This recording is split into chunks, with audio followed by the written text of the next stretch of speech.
कुछ पंक्तियां मैंने अभी लिखी हैं कुछ ही दिनों पहले। एक बात आपके और हमारे मन में कभी कभी आ जाती है कि सब जो लोग पहले थे वो आज नहीं, जो वात्सल्य पहले था वो आज नहीं, जो खान पान पहले था वो आज नहीं। इसी थीम पर कुछ पंक्तियां मैंने लिखी हैं, आप सबका विशेष ध्यान चाहूंगा। जो भाव से फिर गए वो लोग और थे, जो भाव से फिर गए वो लोग और थे, और मुक्ति में जाओ बसे वो लोग और थे। मरते हैं लोग उम्र भर जीने की चाह में, वही मरते हैं लोग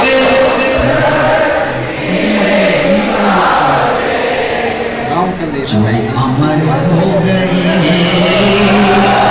वो लोग और थे, जो अमर हो गए वो लोग और थे। हम सो रहे थे आज तक निद्रा में मोह की, हम सो रहे थे और हमको जगा गए वो लोग और थे, हमको जगा गए वो लोग और थे। मिथ्यात्व की दशा में पत्थर हम बने रहे, बोलिए मिथ्यात्व की, और पत्थर को मूर्ति कर गए वो और थे, पत्थर को मूर्ति कर गए वो लोग और थे। आडंबरों का बोझ ढोने में जग लगा, आडंबरों का बोझ ढोने में जग लगा, और सारे आडंबरों को छोड़कर जो हो गए दिगंबर वो लोग और थे, जो हो गए दिगंबर। देखो भाई ताली बजाओ तो मन से बजाओ।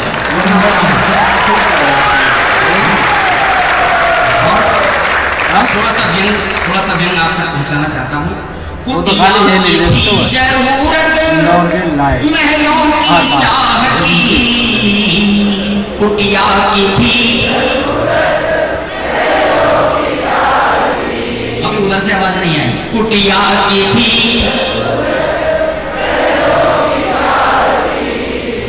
और सब कुटिया और महलों को छोड़कर जो देह को भी तज गए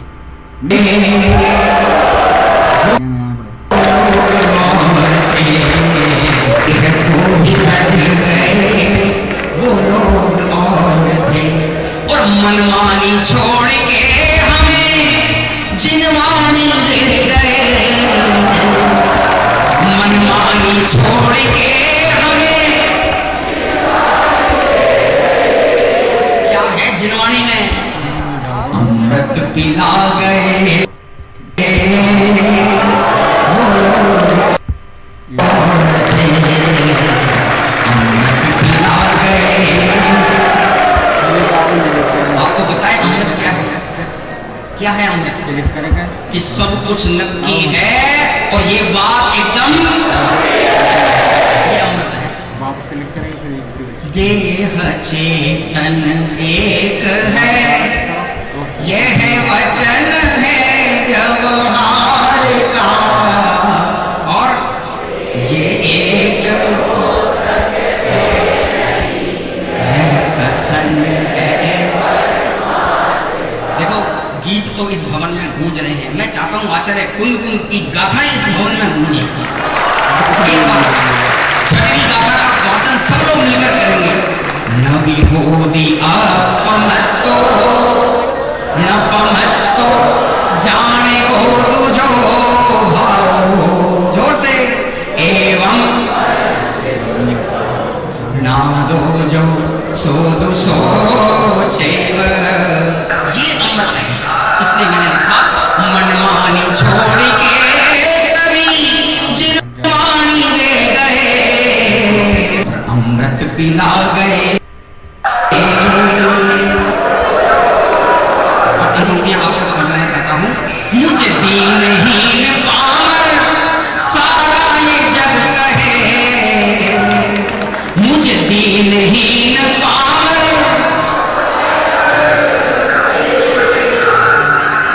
भगवान मुझको कह गए ओपन ऑर्डर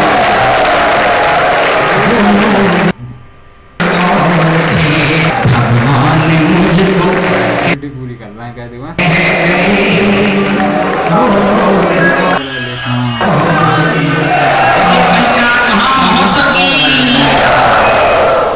ज्ञान सम्यक मेरा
का स्वागत करते हैं। बहुत सुंदर है, ऐसे अनेक जनवाणी को बंदरों के लिए भैंसें देती है, टीका भाई के लिए आप अपने तरफ से जनवाणी लेके आई है। बहुत बहुत धन्यवाद।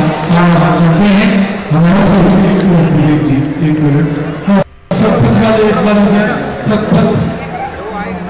सतपथ वाले एक बार आ जाए जल्दी से। सतपथ प्रश्न मंच सीजन 2 उसमें नामांकन रजिस्ट्रेशन भी प्रारंभ, इसमें ऑफलाइन फॉर्म्स 2.5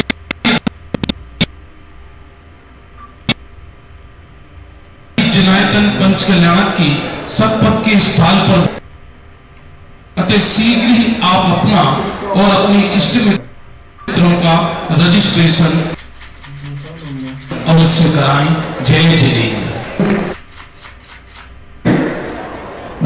श्रीमती भैरवी दत्तरी बालकेश्वर, जिनके अनन्य सहयोग से ये कार्यक्रम खासकर इस पुस्तक का विमोचन जो दादा द्वारा हो, उनका अद्भुत प्रयत्न सहयोग रहा है।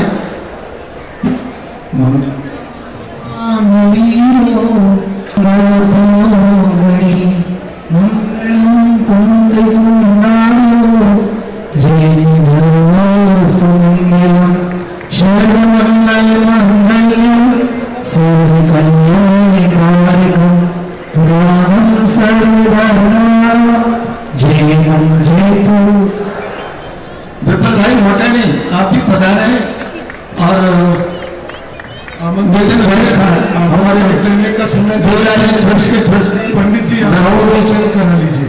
मैं क्षमा चाहूंगा बीच में बोलने के लिए, पर आमंत्रण देने का समय नहीं है। नहीं करा लीजिए, विमोचन के लिए। हाँ, विमोचन के लिए करा लीजिए जल्दी से। विमोचन के लिए कोई आमंत्रण नहीं दे। क्षमा करना।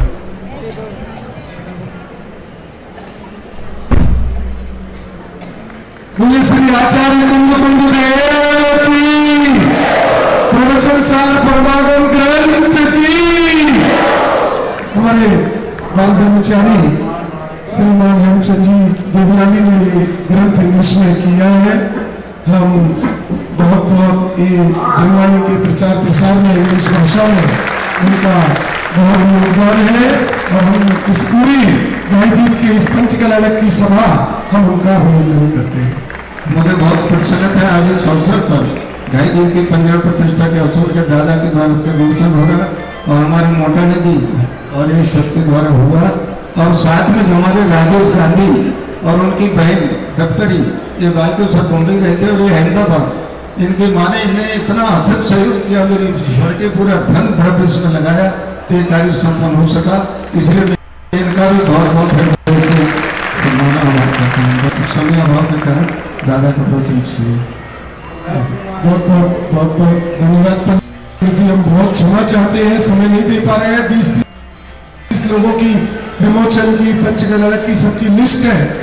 आप विश्वास नहीं करेंगे, मुझे ढाईजीप की इतनी जानकारी देनी है, पर मैं आपके जो आनंद में विघ्न नहीं करना चाहता, तो अपनी सारी सूचनाएं अपने ही हृदय में लेके मौन बैठे रहता हूँ।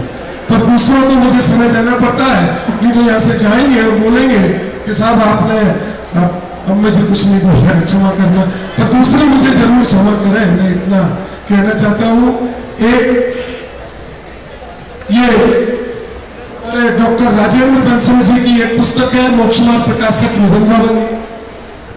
इसके लेखक डॉक्टर राकेश बंसल है, राजेंद्र कुमार बंसल है और परामर्शदाता हमारे पंडित टोडरमल स्मारक महाविद्यालय के प्राचार्य डॉक्टर शांति कुमार पाटिल है। ये भी पुस्तक वहां पर बुक स्टॉल पर है, तो जिनको भी चाहिए वो वहां से ले लेंगे। हाँ जी, अभी मैं आदरणीय डॉक्टर साहब से अनुरोध करूंगा वो अपने मंगलमय व्याख्यान प्रारंभ करें। उसके पश्चात आज बहुत सुंदर वैराग्य नाटक भगवान नेमिनाथ की जीवन कथा हमें पता है, उनके जीवन की राजू और नेमिनाथ पर आदरणीय डॉक्टर साहब ने एक बहुत रहस्यपूर्ण जो उनके जीवन के तात्विक पहलुओं को छू करके जो लिखा, बहुत सुंदर बंबई के कलाकारों द्वारा बहुत सुंदर नाटक है। ये नाटक भी हमें आज देखने को मिलेगा। और कल श्रावक सभा है, कल श्रावक सभा है, उसमें 20 20 श्रावकों को हम हमारे आप देखना ना भूलें, प्रातःकाल 9:30 के प्रवचन के बाद श्रावक श्राविका सभा, इसमें 20 श्रावक और 20 श्राविका एक साथ पति पत्नी के रूप में भाग ले सकते हैं। न्योछावर राशि मात्र 21,000 रुपए विवेक जी को या भाई साहब।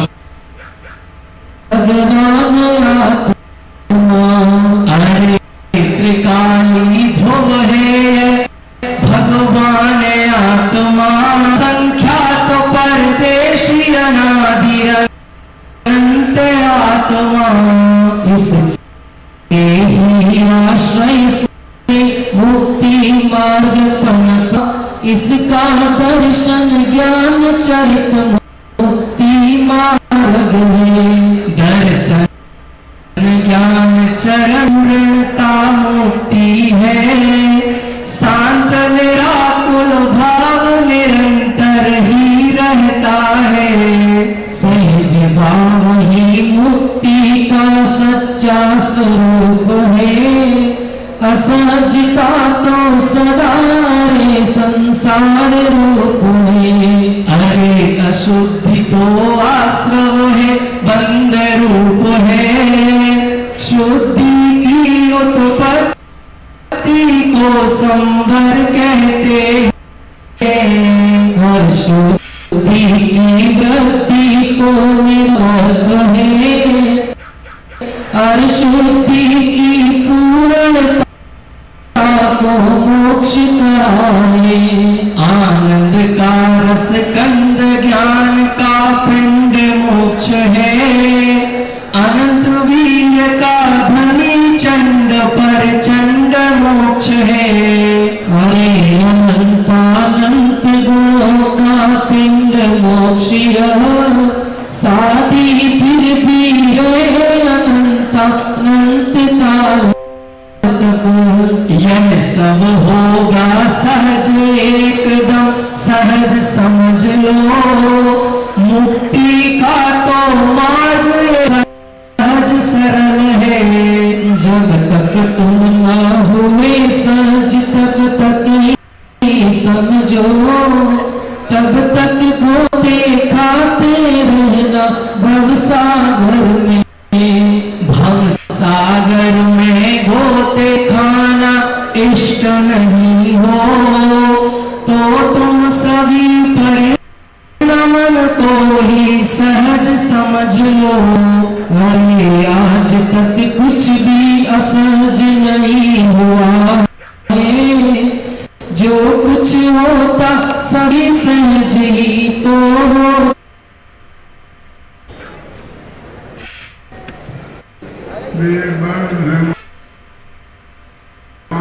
महान दिन बिचरे हमारे,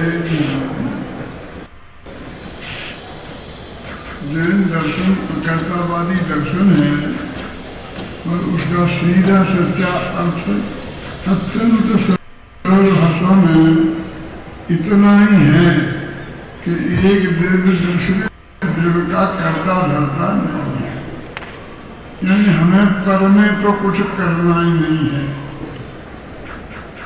कल बताया था, इसे हमारा कितना काम निपट गया कि हमें सारी देना है, ये करना है, ये करना है। तो वो कहते पर मैं तो तुम कुछ कर ही नहीं सकता, पर अपने परिणामों में भी फेर फार नहीं करना है, बदला बदली नहीं करना है कि ऐसे परिणाम हो और ऐसे परिणाम नहीं। देखो इसके 25वां छंद, अरे जहां भी जाना, समाधि के सार में 25 नंबर छंद आप निकाल लीजिएगा, रोलस तक में नहीं है, समाधि के सार का 25 नंबर का छंद, पेज नंबर 118 नंबर।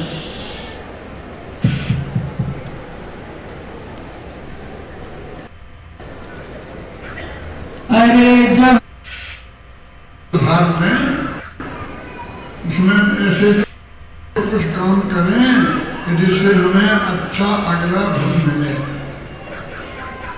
तो वो कहते हैं कि देखो तुम्हारे भाव हैं, इससे एक पता तो चल सकता है कि तुम अगले भव में कहाँ जाने वाले हो, लेकिन हमें अगले भव में कहाँ जाना है इस हिसाब से तुम भाव नहीं कर सकते।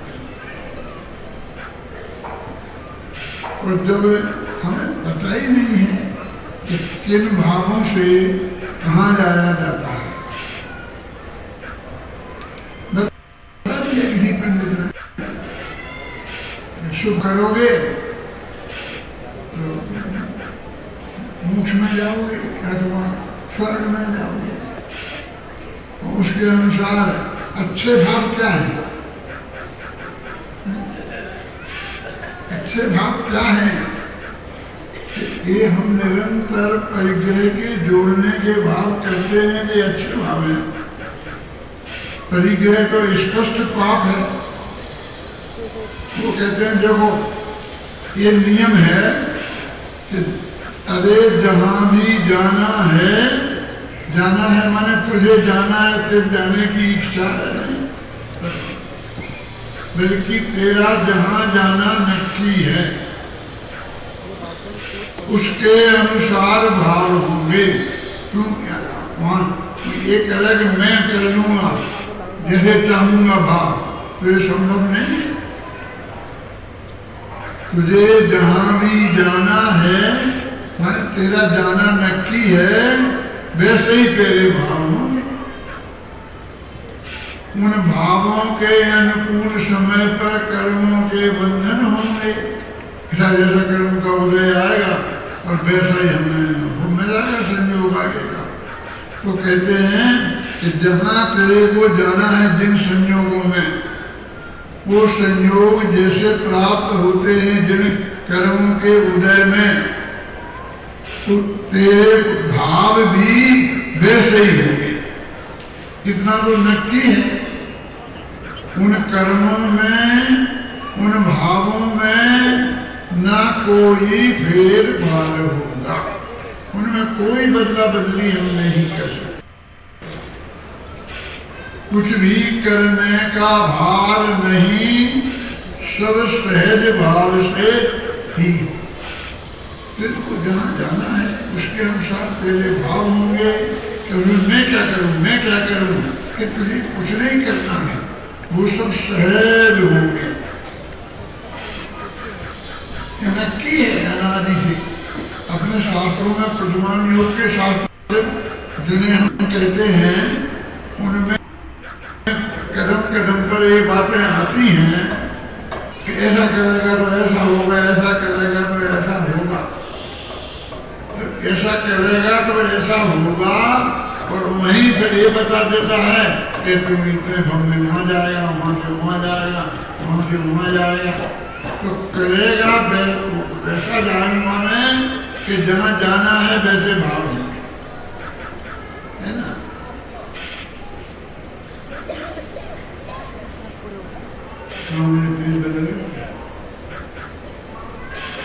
उक्त तथ्य की सहज स्वीकृति ही समाधि है। समाधि काय का नाम है, समता बुद्धि काय का नाम है, संलेखना काय का नाम है। कहते हैं वो जो ऊपर का तथ्य है क्या, हमारा जाना तो पहले से नक्की है, और जहाँ जाएंगे उसके अनुसार भाव होंगे, भावों के अनुसार कर्म बनेंगे, और कर्मों के अनुसार वो बन जाएगा। उक्त तथ्य की सहज स्वीकृति, हमने मान ली ये बात आपकी। यही तो हमें दुख है कि हमारे हाथ में कुछ नहीं रहा। इसे पहले ही से सबने की है, इसे अपने हाथ में कुछ चाहिए। देखो, उक्त तथ्य की सहज स्वीकृति ही समाधि है। कितना स्पष्ट है, गद्य में पढ़ लो ना। उक्त तथ्य की सहज स्वीकृति ही समाधि है। बिल्कुल सहज कि मुझे ऐसा नहीं चाहिए थे, कैसे हो गया, ऐसा कुछ नहीं। एकदम सहज भाव से स्वीकृत कर लेना, इसका नाम समाधि है। उसी का नाम समता है। चाहे समाधि कह लो और चाहे समता कह लो, एक ही बात है। वो कुछ भी करने की किसी तरह की ना कुछ भी आकुलता है। इसमें मुझे कुछ भी करना है, ऐसा करना है, ऐसा नहीं करना है, ऐसी कोई भी आकुलता चित्त में नहीं है। इसका नाम समाधि है। जिस साधक में समता है वह लौकिक कष्टों में भी हो तो भी वह अपने अंतर में आनंद में है, आनंद में है। एक कदाचित ऐसा होता रहता है ना, ऐसा तो है नहीं कि मिथ्या दृष्टियों के लिए ही सिर दर्द होता हो। सम्य दृष्टियों को भी हो जाता है ना, और कभी कभी मुनिराजों को भी हो जाता है। एक तो अंदर में राग द्वेष कषाय का अभाव है, और दूसरे लौकिक अनुकूलताएं प्रतिकूलताएं जिन्हें हम संयोग कहते हैं। एक ऐसी लौकिक दृष्टि से अनुकूलता भी हो अथवा लौकिक दृष्टि से प्रतिकूलता भी हो तो भी ज्ञानी धर्मात्मा आज आनंद में है, आनंद में है, आनंद में है। क्योंकि आनंद तो आत्मा में है और आत्मा का आश्रय उनके निरंतर विद्यमान है ना।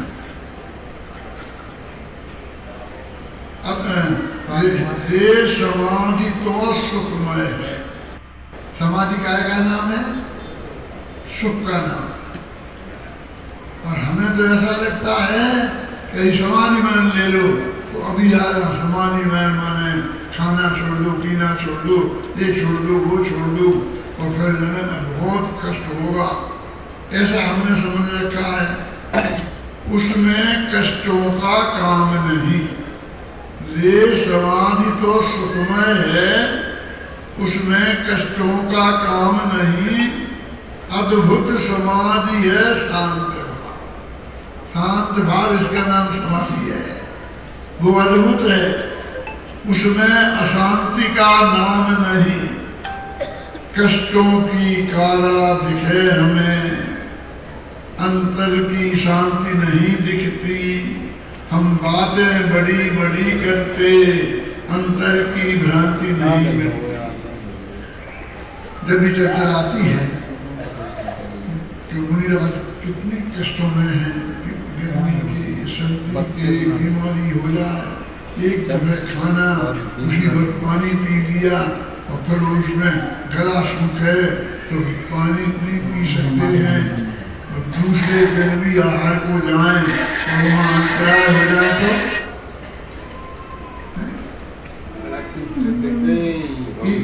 कष्टों की काला दिखे वो मुनिराज का जीवन हम देखते हैं तो कष्टों की काला, बहुत दुखी है, बहुत दुखी है, आसान काम नहीं है भैया, हमारे बस की तो नहीं है। लेकिन वो कहते हैं कि वे मुनिराज तीन कसाय के अभाव वाले, सर्व परिग्रह के त्यागी, जो सुखी हैं कि कष्ट में। शास्त्र में ऐसा लिखा है कि सम्यक के सम्मुख मिथ्या दृष्टि जीव है, उनको जितना सुख है उससे असंख्य गुणा सुख सम्यक दृष्टि को है, तो उससे असंख्य गुणा सुख अनुवृत्ति को है, उससे अनंत गुणा सुख मुनिराज को है। शास्त्र में तो ऐसा लिखा, असंख्य गुणा, असंख्य गुणा, 5 दफे असंख्य में असंख्य का गुणा कर। इतना सुख उन मुनिराजों की अवस्था में है। यदि वे सच्चे मुनिराज हैं और उनकी वो अवस्था है तो कितने ही विपरीत संयोग हों तो भी वे अनंत सुखी हैं। और हमें कितनी भी लौकिक अनुकूलता दिखाई दे तो हम अनंत दुखी है। अत्यंत शांत सुखमय जीवन की यह तो सहज अवस्था है। यह माने ये समाधि, ये समाधि क्या है? अत्यंत शांत, अत्यंत सुखमय जीवन हो, उसका नाम समाधि है। अत्यंत शांत सुखमय जीवन की यह तो सहज अवस्था है। ना आकुलता ना व्याकुलता, यह एकदम सहज अवस्था है। एक मुनिराज यहाँ दूसरे गांव में जा रहे हैं और उसमें एक रास्ते में नदी आती थी, तो नदी में पानी ज्यादा नहीं रहता था, पत्थरों से निकल के उस गांव की उस तरफ चले जाते थे। अब जोरदार बरसात हो गई तो नदी में पानी है। अब महाराज को तो जाना था अगले में, तो बहुत दुखी होते होंगे, अब ये पानी आ गया, मैं जा नहीं सकता हूँ। लेकिन हमें क्या करना, नदी के उस पार हमारी ससुराल थोड़ी है कि हमें वहां जाना है। यदि यहाँ जाने का रास्ता नहीं है तो हम इधर को चल देंगे। उनको तो विहार करना इष्ट है, क्योंकि एक गांव में छोटा गांव हो तो 3 दिन से ज्यादा नहीं देना, थोड़ा बड़ा गांव हो तो 5 दिन से ज्यादा नहीं देना, चौमासे के बिना, और उससे बड़ा गांव हो तो 7 दिन से ज्यादा नहीं देना। क्यों? एक गांव कुछ लोगों से दोस्ती हो जाएगी, कुछ लोगों से लड़ाई झगड़ा, देश बदलेंगे। आप जानते हैं पुलिस वालों को भी गवर्नमेंट 2-4 महीने से ज्यादा एक जगह नहीं रखती है। तबादले तबादले क्यों? कि एक जगह रखा जाना तो जनता से धीरे धीरे उन्हें पहचान हो जाती है। पहचान होती है तो बनने जाते हैं, उनका काम करने लगते हैं, उनका जीवन निष्पक्ष नहीं रहता है। तो इसलिए बदलते रहो। ऐसे मुनिराज ज्यादा नहीं रहते। अब सवाल है तो क्या करते हैं? सब लोग कहते हैं कि महाराज शिखर जी जाना तीर्थों के आधार पर वे अपने बिहार को नक्की करते हैं, क्योंकि और तो कोई राय है नहीं, और तो कहीं जाने का राय है नहीं, तो मैं तीर्थों के बिहार। अब उस वक्त उस लाइन में जो रास्ता है तो उधर को जा रहे थे, आ गया रोड नहीं मिला, नहीं है, नहीं जाएंगे। इतना तीव्र विकल्प नहीं था कि मुझे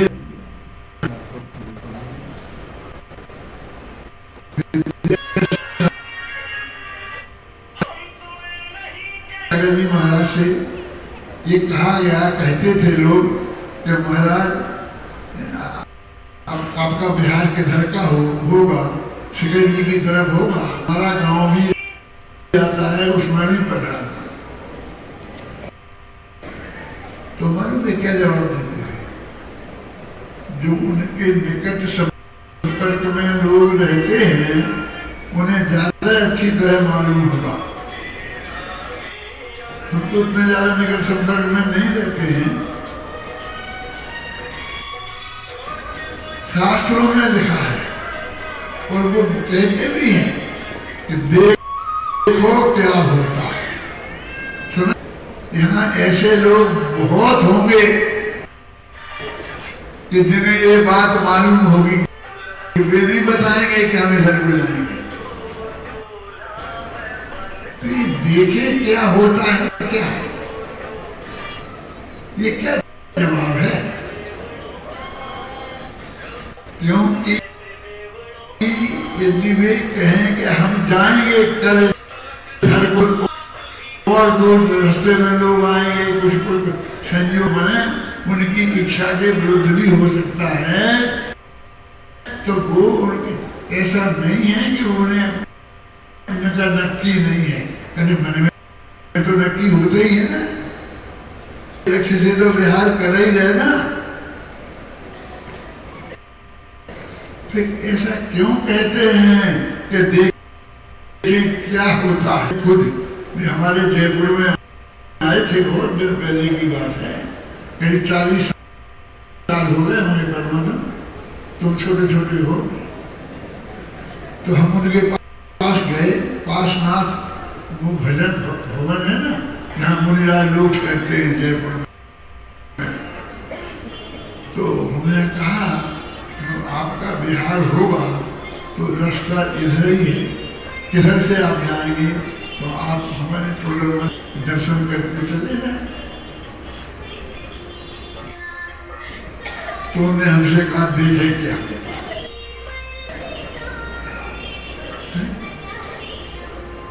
देखें क्या होता है।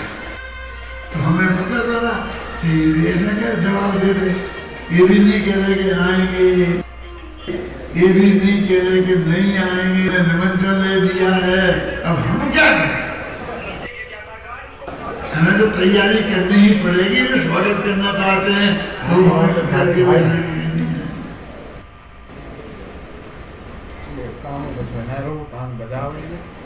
फिर उनका बिहार हुआ।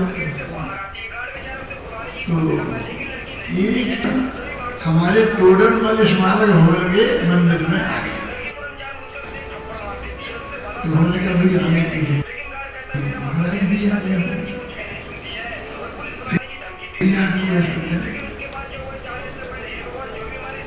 लेकिन महाराज तो आदर्श नगर पहुंच गए, इधर तो आए ही नहीं, क्योंकि उनके बारे में ये प्रसिद्ध था कि भी बताते नहीं है कि हमारा बिहार किधर। पहले ऐसा इतना पैसा प्रसिद्ध था उनके बारे में। अब तो 6 महीने पहले के तक के कार्यक्रम में की हो जाता है, पता चल जाता है। तो हमने कही लड़की कैसे आ गए, हमने उनसे पूछा कि महाराज ने नहीं बताया कहाँ जा रहे हो, हमें नहीं पता। तो मैंने कहा ये संगीत तो बिखर जाएगा, क्योंकि इधर को चल देंगे, कोई दूसरा इधर को चल देगा, तीसरा इधर को चल देगा। तो शास्त्र में ये बातें लिखी, ये भाषा ऐसी होती है, वो क्या वो निश्चित वाले हैं कि सब कल महाराज का प्रवचन होगा आना। तो महाराज से पूछा कि कल आपका प्रवचन होगा, कि देखिए क्या होता है। कि कल आप कौन से विषय पर बोले, कि देखिए क्या होता। आएगा जो विषय आएगा, वो किसी से बंधते नहीं, ये भी बोलते हैं हम किसी से बंधते नहीं। क्यों? क्योंकि हमें सब पता है कि नक्की है सब प्रकृति में, इसके हिसाब से वो नियम है ना। अत्यंत शांत सुखमय जीवन की यह तो सहज अवस्था है, न व्याकुलता है, एकदम सजग अवस्था है। यह तो समाधिमय जीवन है, इसे समाधि मरण का, किसी को समाधि में किसी को समाधि में जीवन कहते हैं। है यही ज्ञानियों का जीवन, और इसे समाधि मरण का, ये ज्ञानियों का जीवन है। समाधि में कोई नक्की नहीं, तो कम से कम दूसरे के साथ तो नक्की नहीं, क्योंकि उसके साथ हम बंधते के सुबह 8 बजे यहाँ पर महाराज का प्रवचन होगा, तो महाराज को ये चिंता अभी से होनी चाहिए कि सुबह 8 बजे मुझे वहां पहुंचना है। हमें के सुबह करना कितना, तो उसके हिसाब से तैयार होना पड़ता है कि नहीं होना पड़ता है। कोई आगे घर पे बैठ जाए तो उसे कहना पड़ेगा कि नहीं भैया मुझे तो जाना है। तो माथे पे कोई भार नहीं देगा। इन योगों से एकत्व नहीं विगलित होगा। ये जो संयोग है ना, इन संयोगों से हमारा जो एकत्व है ये जो हमारे है, जब तक वो विगलित नहीं होगा, माने गलेगा नहीं, इनके वियोग में हम चित्त हमारा सदा विचलित होगा।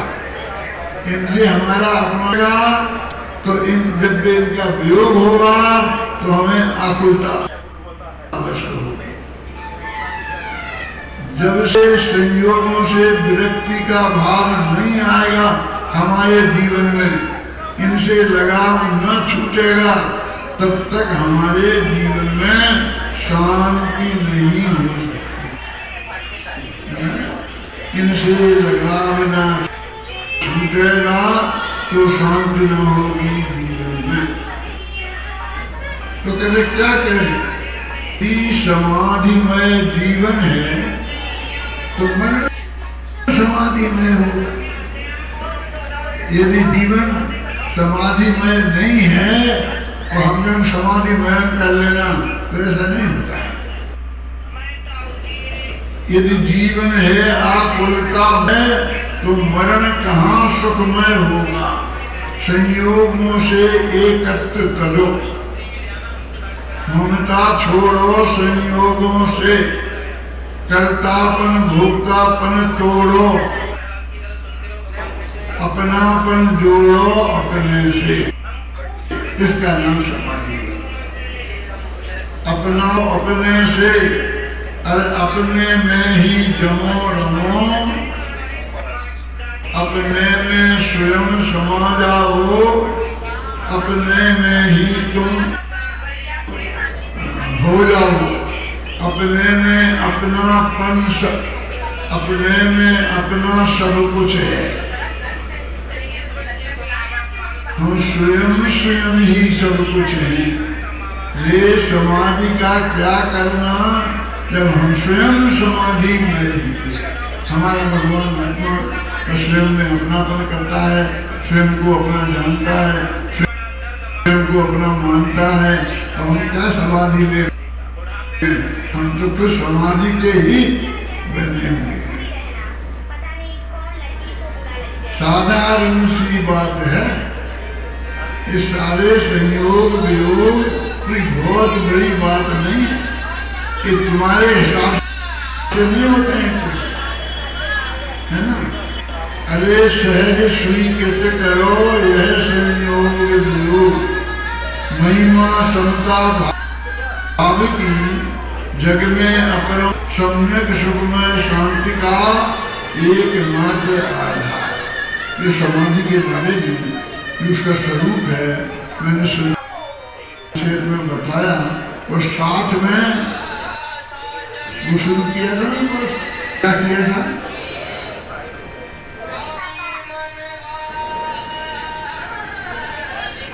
कौन सा प्रश्न था? रोला सिकंदर, पेज नंबर 29 नंबर का पेज है। हाँ, छंद नंबर 53 आप सब निकाल लें। सबसे बड़ी पुस्तक में पेज नंबर 29 नंबर का पेज है और 53 नंबर का छंद यहाँ से प्रारंभ करेंगे। यह प्रयत्न से साध्य नहीं है, सहज साध्य यह सहज इसे कहा है, जिन शासन में आकुलता में क्यों रहते हो। ये समाधि सहज साध्य है, प्रयत्न साध्य नहीं है। क्या कुछ आप लोग बताओ, हम ऐसा करें, हमें भक्ता मनी का पाठ करें, का पाठ करें, ये करे वो करे, कुछ ना कुछ इसे करने रूप चाहिए। वो कहते हैं कि जो हो रहा है उसे जानो दे। ये फिर क्या है, ये कोशिश करके समाधि नहीं होती, सामाजिक नहीं होती। सहज साध्य है, सहज साध्य इसे कहा है दिन शासन में। अब वो कहते आगे भी तो सहज भाव में ही रहना है। यहाँ यत्न की आकुलता है, क्यों रहेगी? काय के लिए करना समाधि? मोक्ष में जाना। तो मोक्ष में जाओगे तो क्या करोगे? आपने सोचा तो होगा ना कभी कि मोक्ष में जाके क्या करेंगे? आत्मा का ध्यान करेंगे कि जो होगा इसमें ऐसी पंक्ति है आगे, मोक्ष में जाओगे तो भी तो वहां तुम्हें सहज ही रहना है। तो मोक्ष मार्ग आकुलता होने के अब मौलाना साहब की जो तनख्वाह रहेगी महीने की, मेरे मतलब नजराना उसका जिक्र मुक्ति में तो अनंत काल तक सहज रहोगे। मुक्ति भी तुम क्यों व्याकुल होते हो? व्याकुलता तो केवल दुखमय है। वह मुक्ति मार्ग में कैसे हो सकती है? इस मार्ग से हम जाएंगे, मुक्ति के मार्ग से मोक्ष में जाएंगे तो अनंत काल तक अनंत सुखी रहेंगे ना। तो क्या करना पड़ेगा? क्या ये कुछ देखना जानना, देखना जानना, देखना जानना, आप बस मारा देखना जानना, कुछ नहीं करें। हमसे तो इतना नहीं हो रहा है, इसमें होने का क्या है? हम तो कह रहे नहीं करो, तो मोक्ष में मत चले जाए, क्योंकि फिर तुम्हें वहां कुछ करने को चाहिए और वहां तो कुछ करना है। क्या लिखा है पढ़ो। मुक्ति में तो अनंत काल तक सहज रहोगे। मुक्ति मार्ग में क्यों आकुल होते हो? तो मोक्ष में जाना है तो जैसा मुक्ति मार्ग है। व्याकुलता तो केवल दुखमय है, वह मुक्ति मार्ग में कैसे हो सकती है? मुक्ति मग दोनों ही सुखमय है। कितना कष्ट सहेंगे, महीना भर का उपवास करेंगे, भूखों रहेंगे तो कर्म कटेंगे। वो समझता है इसे कर्म करते हैं, कर्म नहीं करते, धर्म करते हैं। ये कर्म करते तो तुम अपने माथे का हो रहा है। मुक्ति और मुक्ति मग दोनों ही सुखमय है। भगवान आत्मा भी आनंद स्वभावी, भगवान आत्मा आनंद स्वभावी है। उसका स्वभाव दुख रूप रहना नहीं है, आनंद आनंद आनंद रहना है। अरे ज्ञान का पिंड और सुख कंद आत्मा अनंत गोडावन भगवान आत्मा। अरे त्रिकाली ध्रुव है भगवान आत्मा। असंख्यात परदेशी अनादि अनंत आत्मा। इसके ही आश्रय से मुक्ति का, इसका दर्शन ज्ञान चरित्र मुक्ति। क्या बहुत सारा मोक्ष मार्ग बहुत कठिन दर्शन में कठिन है। मैं सौंदर्य दर्शन की सबसे सरल परिभाषा बताता हूँ कि जितने 25,000 आदमी यहाँ बैठे हैं, ये हरेक को याद हो जाएगी यदि वो मेरी बात सुन रहा होगा। कोई सूत्र मूत्र नहीं बोलूंगा, कोई गाथा नहीं बोलूंगा, घबराना नहीं। अपने में अपनापन उसका नाम सम्यक दर्शन।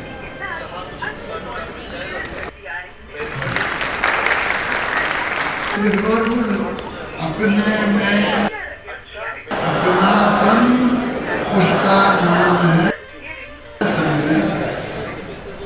अपन भगवान आत्मा इसका नाम है अपनापन। अपने में अपनापन और उसका नाम है सम्यक दर्शन। और अपने आत्मा को छोड़कर सारे जगत के पदार्थों में अपनापन उसका नाम है मिथ्या दर्शन। मिथ्या दर्शन छोड़ने के लिए क्या करना? ये पर पदार्थ मेरे कोई नहीं है। किसी को अपना बनाने के लिए तो कुछ करना पड़ता है,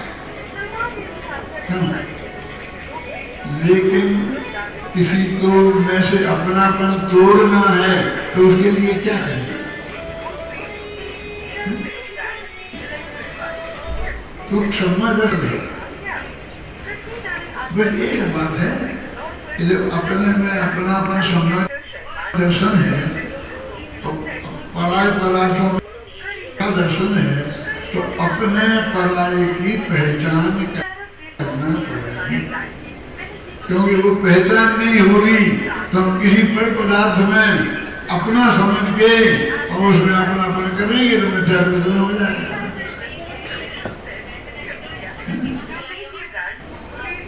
ये देह पुद्गल बनी हुई है, अपनी नहीं है। अपन तो जीव है ना, आत्मा है। तो देह में अपनापन इसका और इसमें रहने वाला जो भगवान आत्मा है ज्ञानानंद स्वाभाविक, उसमें अपनापन उसका नाम ज्ञान स्वाभाविक आत्मा। इतना सरल और फिर समय के इससे भी ज्यादा दर्शन है ना। अपने में अपनापन, तो अपने में अपने को अपना मानना वो सम्यक दर्शन, और अपने को अपना जानना वो सम्यक है। क्या तो ज्ञान तो करना पड़ेगा ना, कि ज्ञान निरंतर होता है, करना क्या पड़ेगा? थोड़ा गहराई में चले जो हमारे बुद्धि में हर एक नई ज्ञान की पर्याय पैदा होती है, उसके लिए क्या करना है? मैं अभी छंद नहीं पढ़ता हूँ, इनमें से कोई मैं बोल रहा हूँ जो इसमें लिखा है, क्या करना पड़ेगा?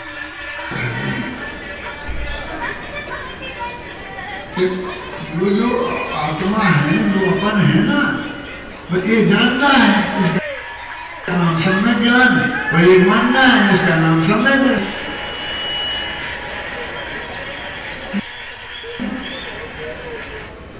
और फिर सम्यक चारित्र क्या है, वो तो कठिन है ना। उसमें तो व्रत करना पड़ते हैं, उपवास करना पड़ते हैं, उसमें तो क्या क्या करना पड़ता है। देखो अपने में जमो रमो, इसका नाम सम्यक है। अरे अपने में जमे जमे तो अंतर मुहूर्त में केवल ज्ञान होता है।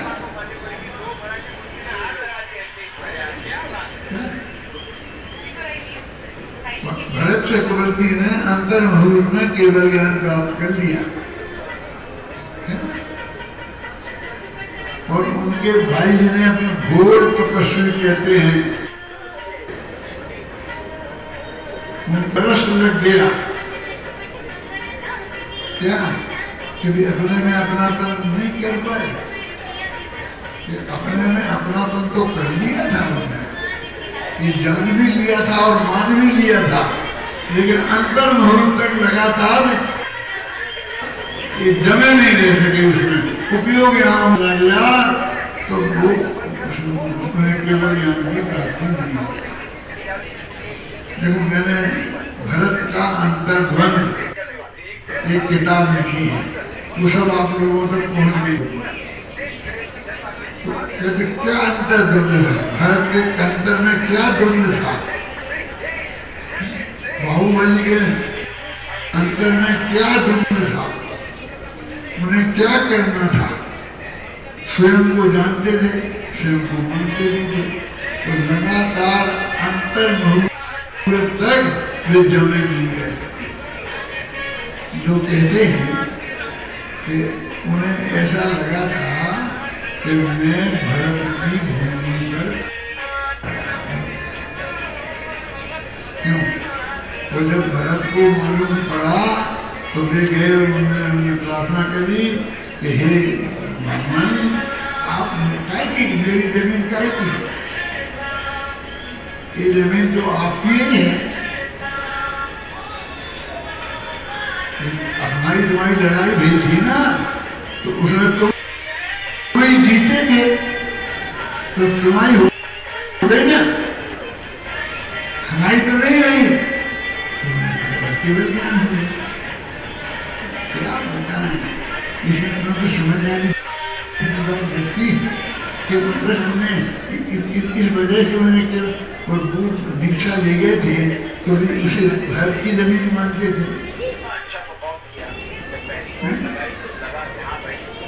रिकॉर्डिंग हो गई ना, तो भारत के अंदर द्वंद में लिखा कि उनकी लड़ाई हुई नहीं, वे लड़े। जब मैं लिख रहा था तो मेरे बहुत परेशानी आ रही थी कि क्या लिखूं। 2 घंटा हुआ था, मंत्रियों ने मिलकर तय कर दिया 1 घंटा 3 तरह के युद्ध होंगे, जलयुद्ध, मलयुद्ध और नेत्र युद्ध। जाएगा वो जीत जाएगा।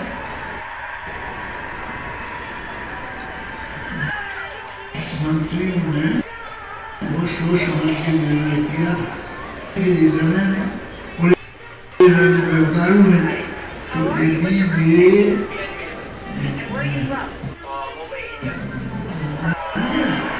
आँख से आँख मिलाए तो थोड़ा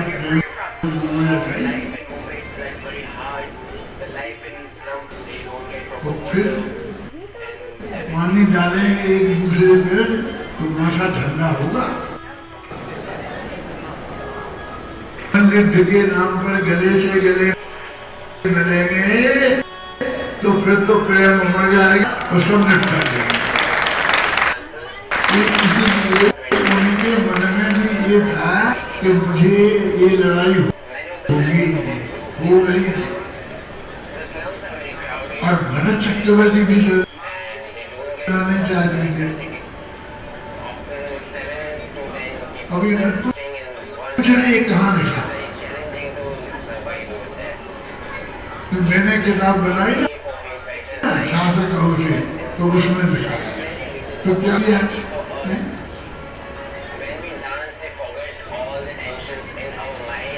कि भरत के एक दो कि हम लड़ेंगे तो वो लड़ाई तो बंद हो जाएगी, सेनाएं तो नहीं लड़ेगी, तो असली खून खच्चर, इसलिए उन्हें मान ली, लेकिन उन्हें लड़ना नहीं था। वो बाहुबली तो लड़ने की तैयार हो गया, लेकिन भरत वैसे ही है, इस दरबार में रोजाना मुकुट मांगे बने भीतर लड़ने को पड़े, वो ये तय हो गया है, तो तुम ऐसे कैसे आए? तो भरत चक्रवर्ती बोले ये लड़ने इसलिए मैं काय को हम तैयार हो गए। बाहुबली खड़े थे, अरे बाहुबली कैसे करे, आओ आओ मेरे पास आओ, मैं तुम्हारा बड़ा भाई हूँ, तुम मेरे से छोटे हो, छोटा बड़ा हूं मैं, मुझे तुमसे लड़ना नहीं है। अरे मैं तो तुमसे बहुत प्रेम करता हूँ, कुछ देर तक प्रेम से एक साथ रहें, खाएं पिए खेलें।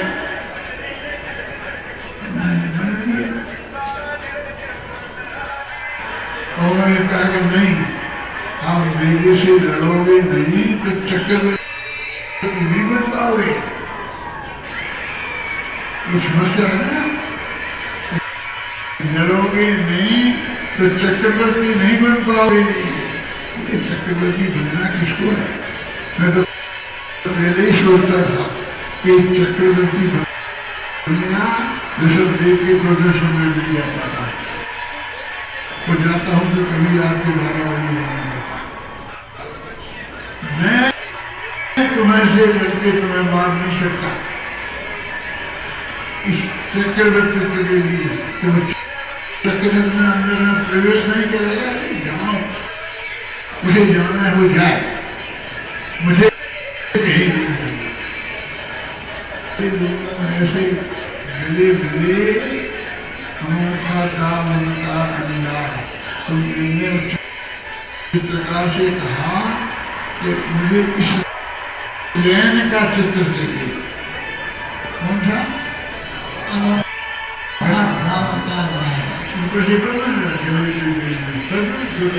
वह चक्ररत्न आ गया पुनः श्री भरत राज के हाथ। अनुज भुजबली खड़े थे पास, जुड़े थे दोनों हाथ। दोनों बंधु हो गए, उपस्थित था संपूर्ण समाज। गले से गले थे बंधु, अनोखा था उनका अंदाज। मैंने कहा मुझे वो चित्र नहीं चाहिए कि भरत ने बाहुबली को उठा लिया और उन्हें बना दिया। कौन सा चाहिए कि गले से गले मिले थे बंधु और अनोखा था उनका अंदाज। ऐसे थे कि दुनिया में कोई होते ही नहीं है। ऐसा मुझे चित्र बना के दे, तो उसने वो चित्र बना के दिया है ना। कितना पता गले से गले मिले थे, अनोखा था उनका अंदाज।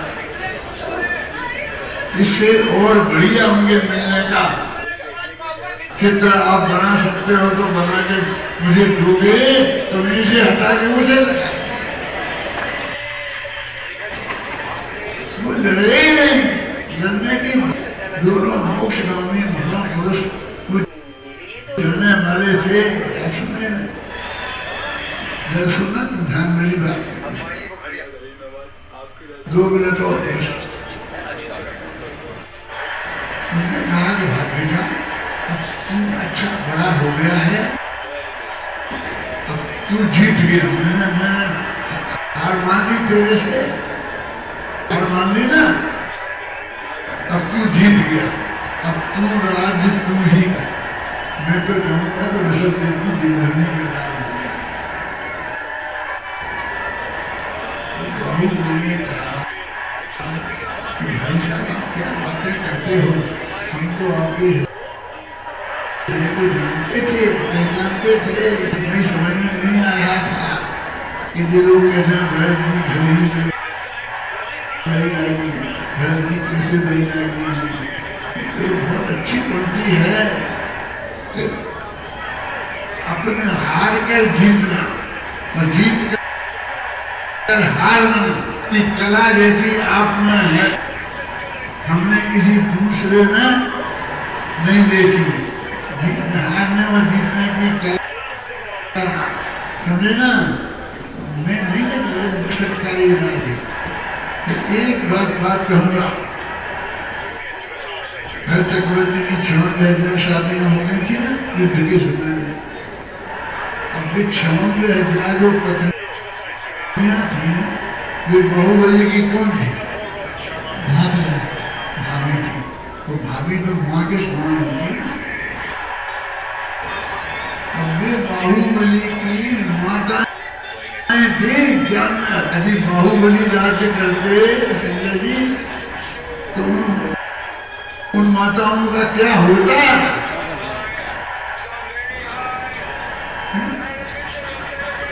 और आपने जीता है ये राजाओं को, ये मुझे मैं तो ले ही नहीं सकता। इतनी मोटी बात समझ में नहीं आती कि मुझे उनका ख्याल नहीं आएगा कि उनका क्या होगा। ये जो आपको ही करना है, मुझे नहीं करना है। तो मेरे कहने का मतलब ये है कि धर्म कितना सहज है, कितना सरल है कि बिल्कुल बस अपने में अपनापन, उसका नाम सम्यक दर्शन, अपने निज रूप उसका नाम सम्यक ज्ञान, और अपने में जमना जमा जमा कैसे लेता है आप जानती हैं? अरे जानना ज्ञान है, तो जानते रहना ध्यान है। तो जानते रहो और कुछ नहीं करना है। जो तुमने जाना तो उसी को जानते रहो, उसका नाम ध्यान है। अंतर मुहूर्त तक जानते रहो तो केवल ज्ञान होता है। तो ये सब शास्त्र की बातें हैं कि मेरे घर की बातें हैं। ये करना पड़ेगा, वो करना पड़ेगा, ये करना मरना तो है ही नहीं। जितना करना है वो करना सारा बंद करना पड़ेगा। अगर इसमें कोई गहराई समझना तो ये सब जो मैं करता हूँ ये सब मुझे बंद करना पड़ेगा। तुझे कुछ नहीं करना है, क्योंकि ये अभी करता था और बंद करने के चक्कर में बंद अपना दिमाग का तुझे करना है ना, तुझे बंद करना है। उसका जो होना है होता रहेगा और अपना जो होना है अपना नहीं। इसका नाम समाधि है। नहीं है, आपको पसंद है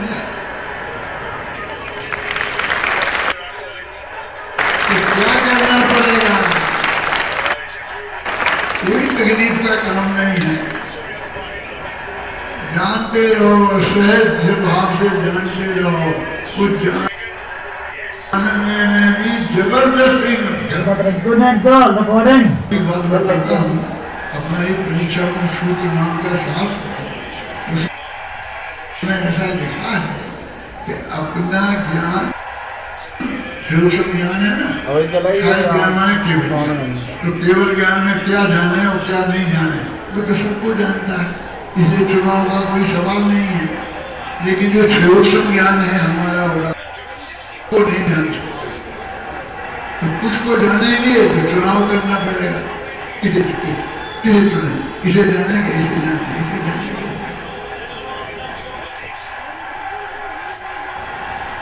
तो वो कहते हैं प्रत्येक ज्ञान की पर्याय में ये नक्की है कि कब कौन ये पदार्थ जानने में आएगा। तुझे इतना भी नहीं करना है कि चुनना है कि मैं तो इसे जानूंगा, ऐसे नहीं जानूंगा। सहज भाव से होना है, सहज भाव से जानना है। सहज उस सहज शब्द का ही अर्थ है। सहज नाम जो कविता है वो तो अलग है, लेकिन हर कविता में सहज, हर कविता में सहज मिलेगा। जैन धर्म अत्यंत सरल सहज परिणति का नाम है। सब लोग इस सच्चे जैन धर्म को इस मंगल भावना के साथ मैं अपनी बात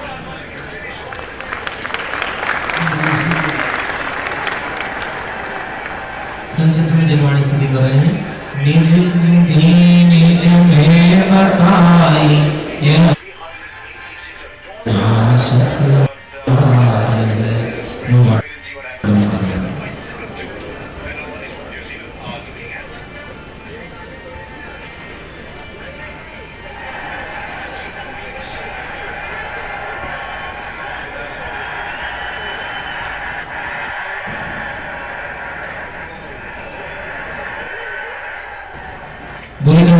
जिनवाणी माता की, समस्त वितरागी संतों की, भगवान जैन धर्म की। हम सब लोग बैठ जाए। बहुत सुंदर कार्यक्रम अभी आगे होने वाले हैं हमारे बीच। आज हम तो बहुत महत्वपूर्ण कार्यक्रम है, सभी लोग बैठ जाए अपने अपने स्थान पर। दो बहुत महत्वपूर्ण कार्यक्रम है। एक हमारे जो 2.5 दिन में हम सब यहाँ आए हुए हैं, इस 2.5 दिन की रचना कैसे हुई, किसको ये 2.5 दिन बनाने का आइडिया आया, कैसे इतना विशाल, इतना बड़ा काम कैसे संभव हुआ, किसके भागीरथी प्रयासों से ये काम संभव हुआ। आज हमें उनका भी सम्मान अभिनंदन करना है। और उसके बाद पूज्य गुरुदेव श्री ने जो हमें आचार्य कुंद भगवान के मर्मों को समझाया, भगवान महावीर स्वामी की दिव्य देशना में आए हुए साक्षात निश्चय मोक्ष मार्ग को बताया और उसको जन जन तक पहुंचाने वाले जो विद्वान गण थे, 6 विद्वान गण जो अब हमारे बीच नहीं, उनका भी सम्मान, उनका मनोप्रांत सम्मान करने का ये अभी हमारा एक आधा घंटे का कार्यक्रम है। उसके पश्चात हम सब बैरागी नाटक देखेंगे। हमारे डॉक्टर उत्तम चंद जी बारे में हम सब बहुत अच्छी तरह से परिचित है। मैं पहले को इसलिए बोल रहा हूँ कि 9 बजे उनकी बस है, उनको तुरंत जल्दी निकलना है। और मैं ऐसे उत्तम चंद जी का मूल निवास सिद्धि के नाम से हम जानते हैं, उनको हम सब जानते हैं। डॉक्टर उत्तम चंद जी बहुत उत्कृष्ट विद्वान थे, बहुत उत्कृष्ट विद्वान थे, बहुत उत्कृष्ट लेखक थे। तत्व के प्रतिपादन की उनकी एक अद्भुत अलग ही शैली थी।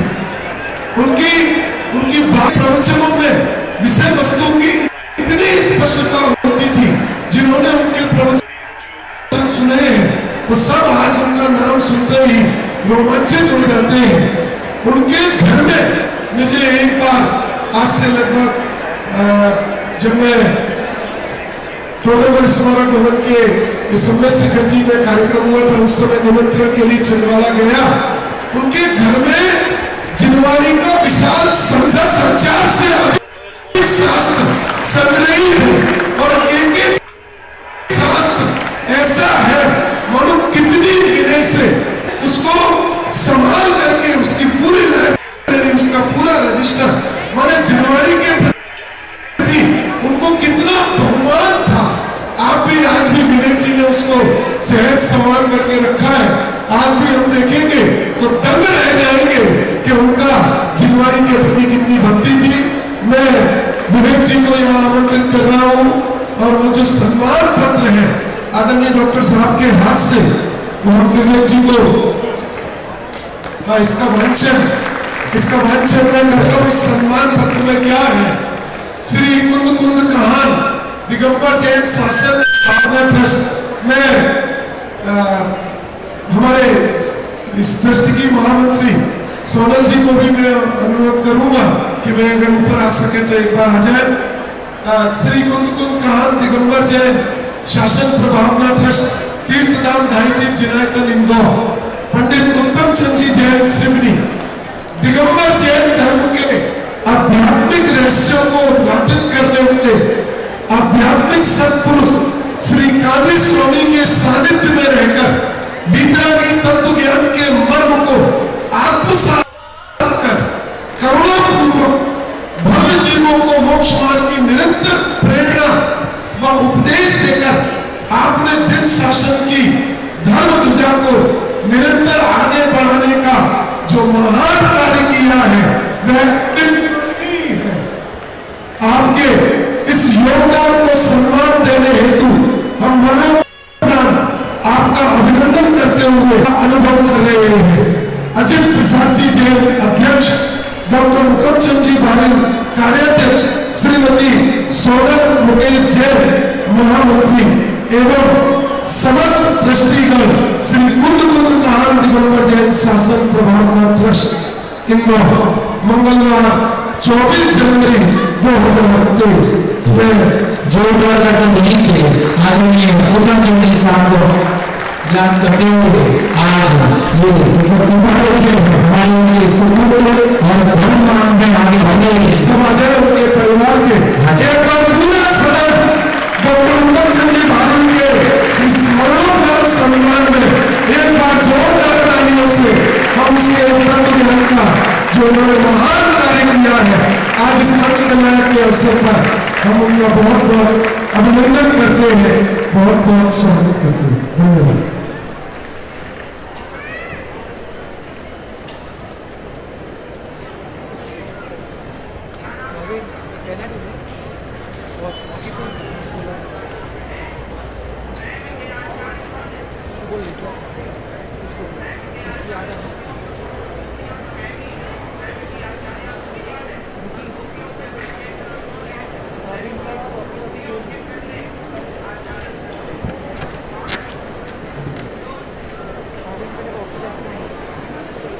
हाँ जी,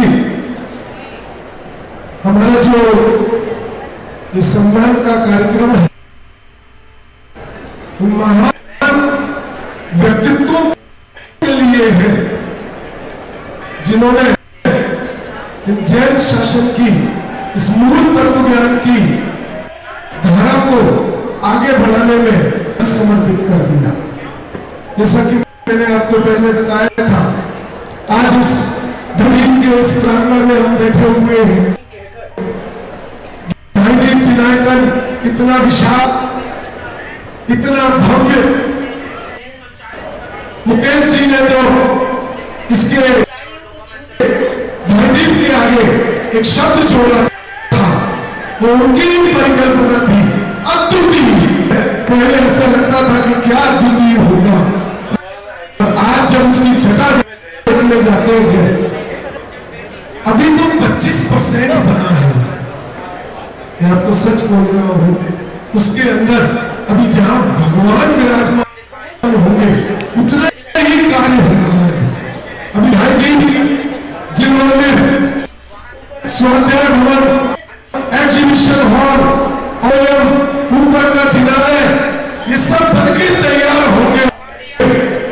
सारा देश अचंभित रह जाएगा कि ये भाईदीप क्या है, जैन समाज का नहीं, ये पूरे भारतवर्ष के, हमारे समस्त भारतवर्ष के भारतवासियों का गौरव ये भाईदीप हमारा होगा।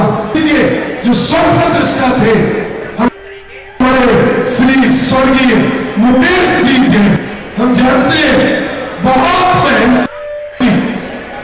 मालूम है आपको कितने बजे उठते थे? वो सुबह 4 बजे उठ जाते थे, कभी कभी 3:30 बजे उठ जाते थे। इतने निरंतर सोचते रहते थे भाईदीप का जल्दी निर्माण हो।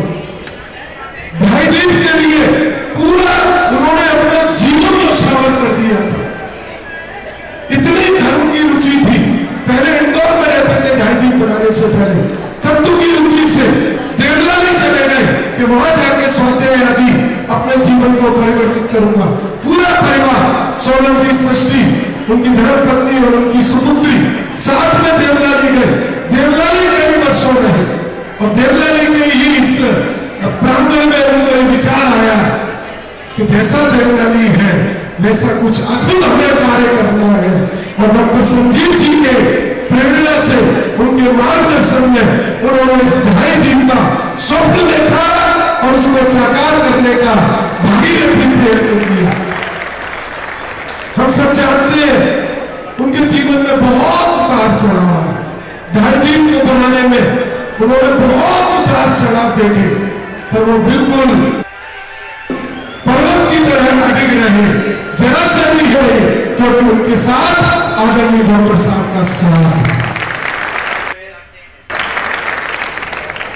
इस काम में उनका जो, उनके अंतर्मन को जिन्होंने समझा, मुकेश जी की भावना को जिन्होंने समझा, ऐसे हमारे स्वर्गीय आदरणीय रसिक भाई धारीवाल, आज उनका भी मैं नाम स्मरण किए बिना नहीं रह सकता हूं, क्योंकि भाईदीप में प्रारंभ में पूरा दिया। और वो मुकेश पर बहुत स्नेह था मुकेश जी के ऊपर। मुकेश जी सारा दुनिया कुछ भी बोले, मुकेश जी जानते थे कि नहीं, ये काम कर रहे हैं पूरी सच्चाई से, पूरी ईमानदारी से काम कर रहे हैं, इनका ढाईदीप बनेगा और इसमें मुझे जो सहयोग देना होगा मैं अपनी पूरी ताकत से, पूरी सच्चाई से उन्होंने उसका पूरा सहयोग दिया। हम सब जानते हैं मुकेश जी की प्रतिभा को। हमने सबने पौंडूर जी मंदिर देखा है, हमारे अनंत भाई, दिनेश भाई परिवार ने जो पौंडूर जी मंदिर बनाया, पौंडूर जी मंदिर में पूरा का पूरा शिलान्यास से लेकर के पूरे जी मंदिर का निर्माण हमारे स्वर्गीय मुकेश जी के ही हाथों से हुआ है। मैंने इतनी गजब की प्रतिभा की कि वहां एक व्यक्ति भी पौंडूर में हिंदी जानने वाला नहीं था, तमिल के अलावा कोई दूसरी भाषा नहीं जानता था, फिर भी अपनी प्रतिभा के बल पर, उनकी अपनी प्रतिभा के बल पर उन्होंने उस मंदिर का निर्माण किया। हमारा दुर्भाग्य उनका स्वास्थ्य अनुकूल न रहा और कालक्रम से हमारे बीच 2018 में नहीं गए। उसके बाद कुछ दिन काम बंद रहा, तो उन्होंने जो संकल्प लिया था, उन्होंने जो भावना भाई थी, वो आज हमें दिखाई दे रही है। मैं इस अवसर पर मरणोपरांत उनके सम्मान के लिए उनकी धर्मपत्नी श्रीमती सोनल जी जैन एवं उनकी सुपुत्री सृष्टि जैन को यह आमंत्रित करूंगा। उनका एक बार हम जो अभिनंदन सम्मान पत्र मैं पढ़ूंगा, विवेक जी पढ़िए।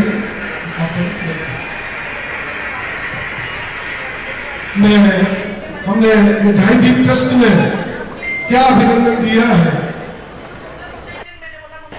तीर्थगाम ढाईदीप जिनायतन इंदौर, तीर्थगाम के आधार स्तंभ श्री मुकेश जी जैन, विश्व पटल पर सर्वज्ञ प्रणीत जैन दर्शन के भूगोल को साक्षात अवलोकन कराती हुई श्री ढाईदीप जिनायतन की अद्वितीय रचना के सूक्ष्म दृष्टा एवं आधार स्तंभ के रूप में अपना तन मन धन समर्पित कर आपने जो योगदान दिया है वह अविस्मरणीय है। हम आपके इस भागीरथी पुरुषार्थ के लिए एवं मरणोपरांत आपका अभिनंदन करते हुए गौरव का अनुभव कर रहे हैं। अध्यक्ष श्रीमान अजित प्रसाद जी जैन, कार्याध्यक्ष डॉक्टर हुकुमचंद भाई। मंगलवार 24 जनवरी एवं कुंड कहान शासन सभावना ट्रस्ट के समस्त ट्रस्टीगण 24 जनवरी 2023 में श्रीमती सोनल जी एवं सृष्टि जैन, उनकी धर्मपत्नी एवं उनकी सुपुत्री, उनकी बहन अनिता जी परिवार से और भी कोई हो तो मंच पर आ जाए। और आदरणीय डॉक्टर साहब, हम हमारे इस ढाईदीप के स्वप्न दृष्टा जिस प्रांगण में हम बैठे हुए, ऐसे हम मुकेश जी का मनोबल हम सम्मान करते हुए ये हमारा ढाईदीप ट्रस्ट बहुत गौरव का अनुभव करता है।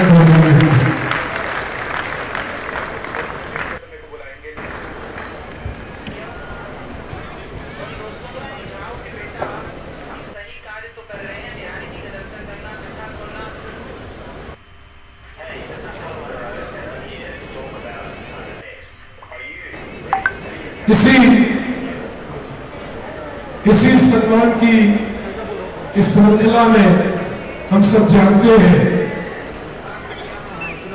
हमारे लिए इनका नाम स्मरण करते ही हमें रोमांच आ जाता है। केवल रवि किरणों से, आप बोलेंगे, केवल रवि किरणों से जिनका संपूर्ण प्रकाशित है, उस श्री जिनवाणी में होता तत्वों का सुंदर कमल से। आज भी पूरे जैन समाज की सर्वोत्कृष्ट अद्वितीय पूजन के रचयिता सिद्ध पूजन में तो मानो पूरा आचार्य कुंद देव का हृदय, आचार्य अमृतचंद्र देव का समस्त सार भर दिया हूं। ऐसे कालजयी रचनाओं के पूजन के रचयिता आदरणीय बाबू युगल किशोर जी युगल, एक बार सदन पूरी जोरदार तालियों से हम आदरणीय बाबू जी का हम अभिनंदन करते हुए, उनका स्मरण करते हुए हम उनका अभिनंदन करना चाहते हैं। मैं उनके बारे में ज्यादा कुछ नहीं बोलना चाहता। मैं जितना भी बोलूंगा वो सूर्य के सामने दीपक दिखाने जैसा ही होगा। हम सब जानते हैं उनकी अद्वितीय प्रतिभा, उनकी कविताएं आज भी वो कविता याद आती है, लोगों को तूफान चला रही, सबको याद होगी। कुछ गुरुदेव श्री के बारे में उन्होंने कितना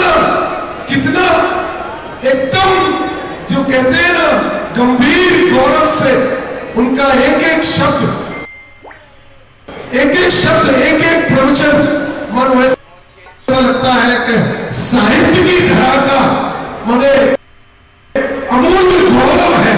ऐसे युगल किशोर जी हमारे बीच नहीं है अभी, पर चूंकि इस पंचकल्याण प्रतिष्ठा में पूज्य गुरुदेव श्री की शासन प्रभाव में जिन लोगों ने भव्य जीवों को मोक्ष का मार्ग दिखाया, उन सबका आज हमें यहाँ गौरव, उनका सम्मान करने का हमें सौभाग्य मिल रहा है। तो मैं उनके परिवार से, उनके दामाद पंडित प्रदीप जी झांझरी, उनकी सुपुत्री अर्चना जी झांझरी, उनकी पुत्री ब्रह्मचारी नीलिमा जी के सुपुत्र चिन्मय जी, आनंद धारा उनकी पुत्र वधु, और चिरंतन और चिरात्मन, मैं इन सबको यहाँ आमंत्रित करता हूँ। एक बार वो यहाँ आ जाए सब लोग, पूरा परिवार।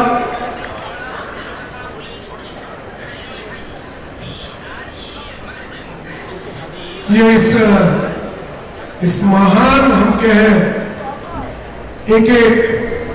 उनका एक रचना सिद्ध पूजन की बात करें, निज वज्र पौरुष से, याद है कि नहीं? अरे वज्र जैसा उनका कहते हैं गंभीर व्यक्तित्व, अद्भुत कला शैली के धनी। हमारे फोटो का कलेक्शन भी चलता रहेगा। मैं सुदातम जी आप आइए ना, सम्मान पत्र आप पढ़िए। हमारे दृष्टि सुदातम का श्री कुमकुम कान दिगंबर जैन शासन प्रभावना ट्रस्ट, तीर्थधाम ढाई तीर्थ विनायतन इंदौर, बाबू युगल किशोर जी युगल दिगंबर जैन धर्म के आध्यात्मिक रहस्यों को उद्घाटित करने वाले आध्यात्मिक श्री कांची स्वामी के सानिध्य में रहकर बीतरागी तत्व ज्ञान के मन को आत्मसात कर करुणा पूर्वक भव्य जीवों को मोक्ष मार्ग की निरंतर प्रेरणा और उपदेश देकर आपने जिन शासन की धर्म ध्वजा को निरंतर आगे बढ़ाने का जो महान कार्य किया है वह अविस्मरणीय है। आपके इस योगदान को सम्मान देने हेतु आपका अभिनंदन करते हुए गौरव का अनुभव कर रहे हैं। भक्ति अजय प्रसाद जैन अध्यक्ष, डॉक्टर हुकुमचंद भाग्य कार्याध्यक्ष, श्रीमती सोनल मुकेश जैन महामंत्री एवं समस्त ट्रस्टीगण, श्री कुमकुम कान दिगंबर जैन शासन प्रभावना ट्रस्ट, मंगलवार 24 जनवरी 2023। दादा के हाथ से पूरे परिवार को ये गौरव में सम्मान पत्र इस पंचकल्याण की मंच से पूरे परिवार को ये गौरव में एक बार जोरदार तालियों से आदरणीय बाबू युगल किशोर जी युगल जी का हम स्मरण करते हुए उनके तत्व ज्ञान के प्रचार प्रसार के योगदान का स्मरण करते हुए, अरे जोरदार तालियों से देखो, जोरदार तालियों से पूरा सदन गूंज जाए। ऐसे बहुत बहुत हम उनका अभिनंदन करते हैं। बहुत बहुत आभार, पूरा परिवार यहाँ पधारा, बहुत बहुत धन्यवाद।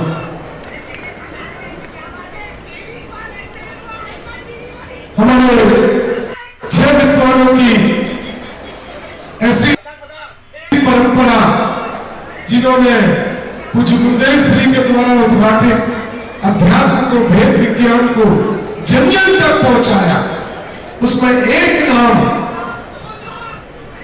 आदरणीय बड़े दादा पंडित रतन चंद जी महाराज। ये शब्द बोलते ही हमारे दिमाग में एक ऐसा शांत मृदु, आपको कभी याद है कोई ऐसी कल्पना कर सकता है बड़े दादा को कभी कोई क्रोध किए हुए चेहरे की कोई कल्पना कर सकता है इस पूरी सभा में? किसी ने पूरी जीवन में देखा हो उनको, कैसे भी परिस्थिति हो, कैसा भी योग बना हो, उनकी मंद मुस्कान, उनकी सहजता कभी भंग नहीं हुई। वो सदा जैसे थे मुस्कुरा, अरे कोई परेशानी में उनके पास जाए और उनकी ओर देखे तो उसकी परेशानी अपने आप खत्म हो जाती थी। ऐसे प्रतिभा के धनी आदरणीय बड़े दादा, क्या कहे उनकी रचनाओं के बारे में। हमने सारा दिगंबर जैन समाज ऋणी रहेगा। नमोकार मंत्र का जो रहस्य नामक जो पुस्तक लिखी, आज भी वो रचना कालजयी है। पूजन क्या, क्यों और कैसे, इन भावों का फल क्या होगा। ये पुस्तक तो जैन समाज की धरोहर नहीं है, ये पुस्तक तो पूरे भारतवर्ष के समाज की धरोहर है। इन भावों का फल क्या होगा, बहुत सुंदर और कितने गहरे स्वाध्याय, पूरा समय सार के पूज्य गुरुदेव श्री के प्रवचनों का अनुवाद किया, जो प्रवचन रचना करके 10-12 भावों में हमारे बीच में आया। मैंने सरल सरल रचनाओं के साथ भी गहरी गंभीर पूज्य गुरुदेव श्री की वाणी को भी जन जन तक पहुंचाने में उन्होंने जो योगदान दिया है वो कोई दूसरा नहीं कर सकता है। ऐसे सरल शांत स्वभावी आदरणीय बड़े दादा का हम सम्मान करते हुए, अपने आप को गौरवान्वित महसूस करते हुए, मैं बड़ी मम्मी जी बादल, हमारे महामंत्री ट्रस्ट के ट्रस्टी, जो स्टेज पर बैठ करके, मैं तो आपको स्टेज पर दिखाई दे रहा हूं, इन पूरी व्यवस्थाओं को संभाल रहे हैं। हमारे ऐसे Shri SP barrel, शुभदान Prakash ji barrel एवं सर्वज्ञ बारेल, जो पूरा ध्यान दे रहे हैं। एक बार आ जाइए बाबू जी, आइए। और उनका चेहरी सर्वदर्शी, उनकी सुपुत्री संध्या जी, शुभदान प्रकाश जी की धर्मपत्नी संध्या जी, कृपया सब लोग एक बार यहाँ मंच पर आ जाए। और हेलो, हमारे श्री टोलेमल दिगंबर सिद्धांत महाविद्यालय के विद्यार्थी प्रोग्राम होने का ऐसा मन था कि बड़े दादा का सम्मान तो बुलाया जाए। हम उनको नहीं बुला रहे हैं, लेकिन बड़े दादा के सम्मान में यदि वो आना चाहते तो अपने स्थान पर खड़े हो जाए। हमारे आदरणीय अध्यात्म रत्नाकर रतनचंद जी भादल साहब, वो अपने स्थान पर खड़ा कर विद्वान है और वहां से आदरणीय बड़े दादा का सम्मान किया जा रहा है। ये बात तो सही है कि दादा का परिवार इतना बड़ा है कि सारे तक उनके परिवार के सदस्य हैं, उनके बच्चे हैं। ये अधिकार मेरे पास नहीं है, लेकिन ये इसका अधिकार छोटे दादा, छोटी भाई आ जाए और बड़ी मम्मी को विशेष रूप से है। और जो पूरा भाई परिवार है यहाँ है, वे कृपया आ जाए। दादा अकेले हमारे दादा नहीं थे। शांति जी ने एक बात कही थी कि जो, हाँ तो कुछ कहना चाह रहे?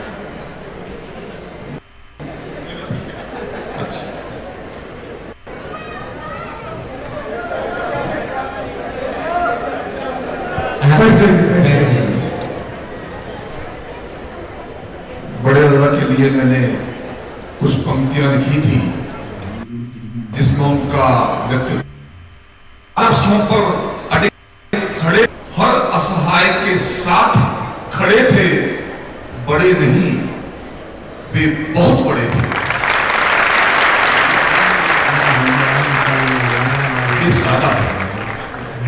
वे सादा थे और सादा ना थे, किसी से कम या किसी से ज्यादा ना थे, किसी के पथ की बाधा ना थे।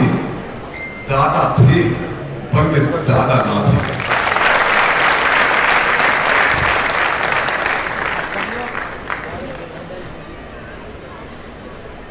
तीर्थधाम गायदीप जिनायतन इंदौर में मरणोपरांत आदरणीय बड़े दादा को जो डायरी ट्रस्ट द्वारा जो सम्मान पत्र दिया जा रहा है उसको वांछित कर रहा हूँ। अध्यात्म रत्नाकर पंडित रतन सिंह जी भारे दिगंबर जैन धर्म के आध्यात्मिक रहस्यों को उद्घाटित करने वाले आध्यात्मिक सत्पुरुष श्री काजी स्वामी के सानिध्य विद्रागी तत्व ज्ञान के मर्म को आत्मसात कर करुणापूर्वक भव्य जीवों को मोक्ष मार्ग की निरंतर प्रेरणा एवं उपदेश देकर आपने जिन शासन की धर्म ध्वजा को निरंतर आगे बढ़ाने का जो महान कार्य किया है वह अविस्मरणीय है। आपके इस योगदान को सम्मान देने हेतु हम मरणोपरांत आपका अभिनंदन करते हुए गौरव का अनुभव कर रहे हैं। अजित प्रसाद जैन अध्यक्ष, डॉक्टर हुकुम चंद बादल कार्याध्यक्ष, श्रीमती सोनल मुकेश जैन महामंत्री और हमारे इस पंच कल्याणक प्रतिष्ठा महोत्सव के सौदामित्र श्रीमान कमल जी पालनिया जी इस सम्मान पत्र को दादा को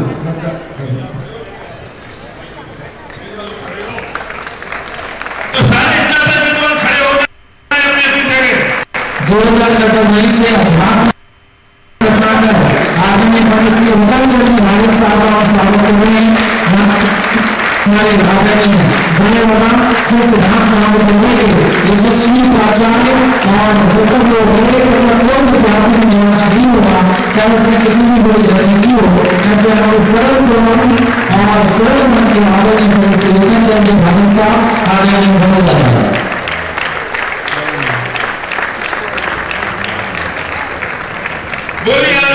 भगवान की।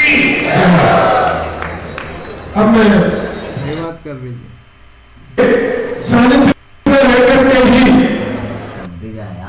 उन्होंने तत्व ज्ञान सीखा, समझा, आत्मसात किया। सरल शैली थी, इतनी सरल शैली थी कि जहां उत्तर भारत में कुछ मुद्दे ट्रस्ट में भी उन्होंने लगातार करके तीर्थों की सुरक्षा के लिए जो भी फंड था उसके लिए सारे देश में वो भ्रमण करते थे कि तीर्थ क्षेत्र सुरक्षित रहे। उनका जीवन था, उनकी जो तीर्थ में आने वाली समस्याओं में जो भी आर्थिक परेशानियां होती थी उसका अर्थ का मुख्य स्रोत पंडित ज्ञानचंद जी थे। वो घर वहां देश देश में फिर करके उस तीर्थ पूजा ट्रस्ट के लिए अपने तीर्थों के लिए वो उन्होंने बहुत अधिक सहयोग अपना दिया। हम सब जानते हैं श्री सोनागिरी जी सिद्ध क्षेत्र, कुछ याद आया? कुछ याद आया? कितना सुंदर भव्य जिनालय, कितनी सुंदर धर्मशाला, विद्यालय, एक तीर्थ खड़ा कर दिया पंडित ज्ञानचंद जी साहब ने। और जब वो बन गया तो वापिस विदेशा नहीं लौटे, वो वहीं रहे और उस तीर्थ के विकास में ही वो निरंतर अपना जीवन उन्होंने पूरा समर्पित कर दिया। मेरे पास इन सब विद्वानों के लिए शब्द बहुत कम है। उनका व्यक्तित्व इतना सागरों जैसा विशाल है, जिन जिन विद्वानों की मैं चर्चा कर रहा हूँ पर समय सीमित है, शब्द की मर्यादा भी सीमित है। मैं उनके परिवार से हमारे प्रमोद जी, मुकेश जी, विनोद जी एवं उनका जो भी परिवार यहाँ पर हो, राजकुमार जी उनके दामाद बड़े और भी उनके यहाँ से जो भी हो, समस्त परिवारी जन एक बार को यहाँ जो सभी विद्वान हैं उनके परिवार में सभी विद्वान हैं।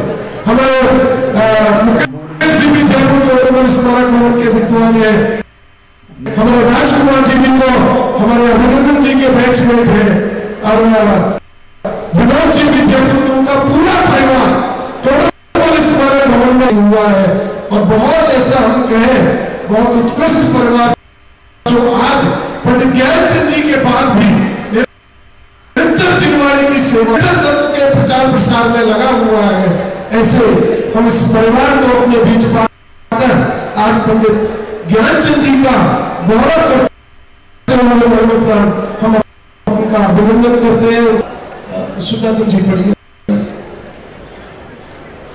श्री कुन काहन दिगंबर जैन शासन प्रभावना ट्रस्ट तीर्थधाम ढाई तीर्थ जनार्दन इंदौर पंडित ज्ञानचंद जी जैन विदिशा दिगंबर जैन धर्म के आध्यात्मिक रहस्यों को उद्घाटित करने वाले आध्यात्मिक सतपुरुष श्री कांची स्वामी के सानिध्य में रहकर गीताली तत्व ज्ञान के मर्म को आत्मसात कर करुणा पूर्वक भव्य जीवों को मोक्ष मार्ग की निरंतर प्रेरणा व उपदेश देकर आपने जिन शासन की धर्म ध्वजा को निरंतर आगे बढ़ाने का जो महान व विस्मरणीय है, आपके इस योगदान को सम्मान देने हेतु हम मरणोपरांत आपका अभिनंदन करते हुए गौरव का अनुभव कर रहे हैं।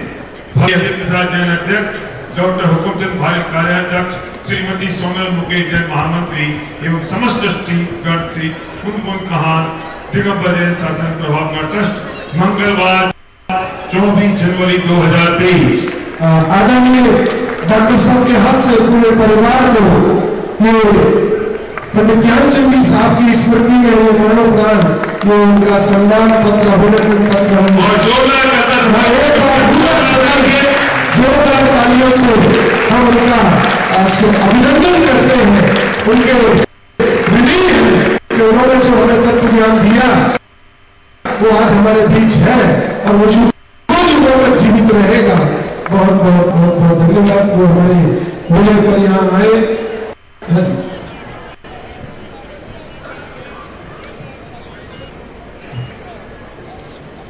एक बार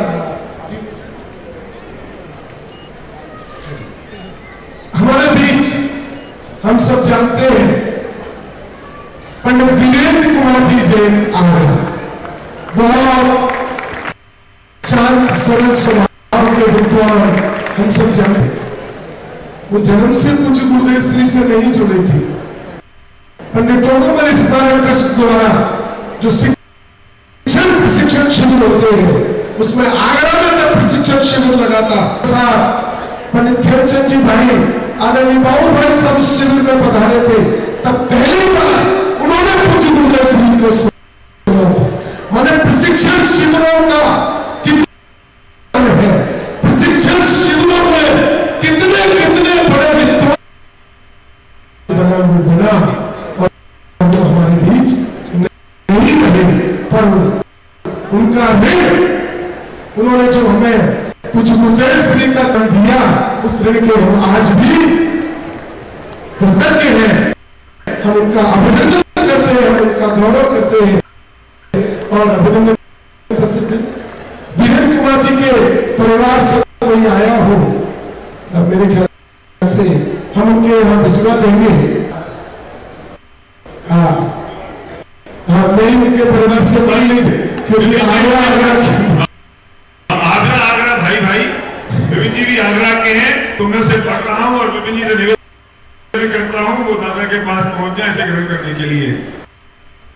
श्री कुन काहन दिगंबर जैन शासन प्रभावना ट्रस्ट तीर्थधाम ढाई तीर्थ जनार्दन इंदौर कुमार जी जैन आगरा दिगंबर जैन धर्म के आध्यात्मिक रहस्यों को उद्घाटित करने वाले आध्यात्मिक सतपुरुष श्री कांची स्वामी के सानिध्य में रहकर गीताली तत्व ज्ञान के मर्म को करुणा पूर्वक भव्य जीवों को मोक्ष मार्ग की निरंतर प्रेरणा व उपदेश देकर आपने जिन शासन की धर्म ध्वजा को आगे बढ़ाने का जो महान कार्य किया है वह अविस्मरणीय है।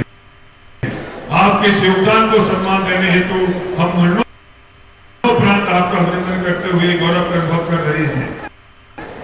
भक्ति है अजित प्रसाद जैन हुकुमचंद भाई कार्याध्यक्ष, श्रीमती सोनल मुकेश जैन महामंत्री एवं समस्त ट्रस्टीगण श्री कुन काहन दिगंबर जैन शासन प्रभावना ट्रस्ट मंगलवार 24 जनवरी 2023।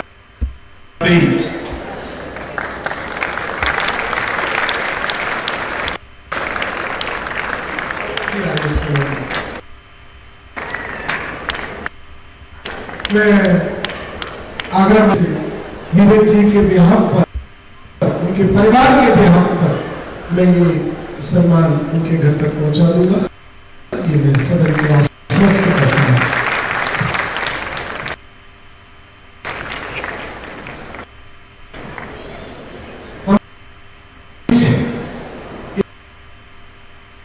एक और महान विभूति नहीं रही। गुजरात के गौरव युवा विद्वान पंडित चेतन भाई ने, हम सब जानते हैं पूज्य गुरुदेव श्री के प्रवचनों का, जो उनके ऑडियो प्रवचन थे, उनको जो अक्षर से पुस्तक प्रकाशित हुई, निरंतर बहुत बड़े उद्योगपति थे। आप राजकोट में जाइए, बहुत बड़े उद्योगपति, बेटा अमेरिका पढ़ता है।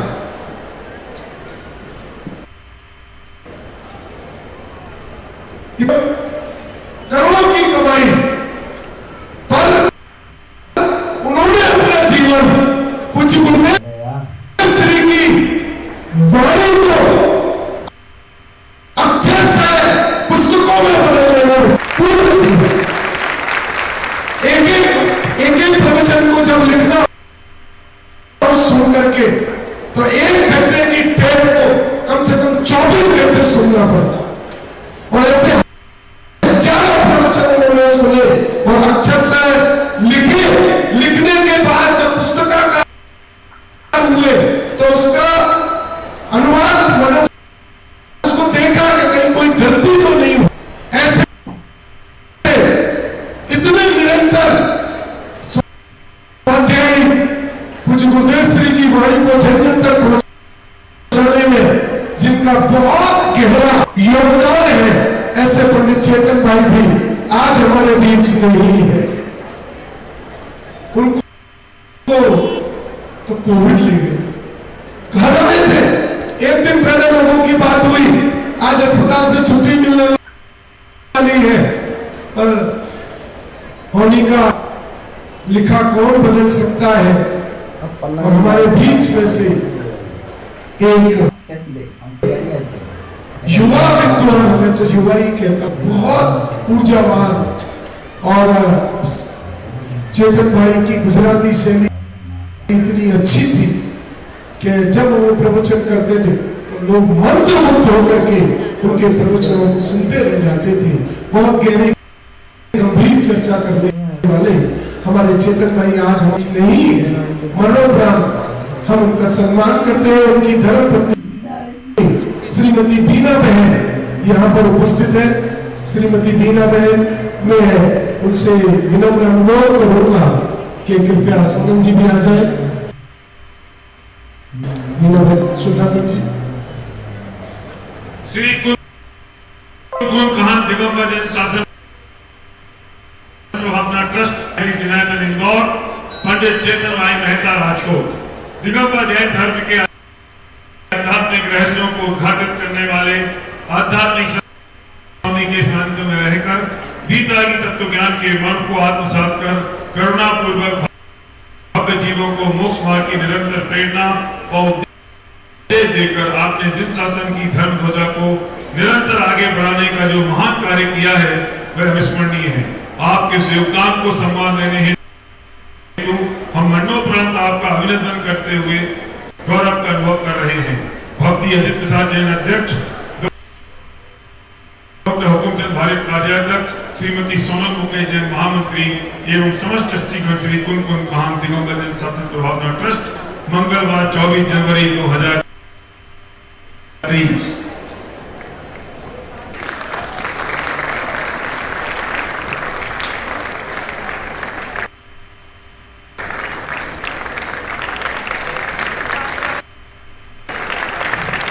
एक बार सब जोरदार तालियों से आदरणीय चेतन भाई का अभिनंदन करते हैं। अब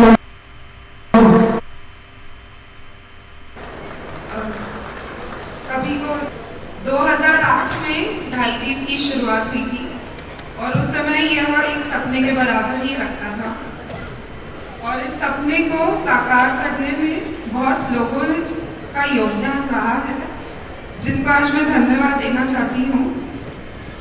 सबसे पहले मैं रसिकलाल जी माणिकचंद धारीवाल और शोभा आंटी की आभारी हूँ।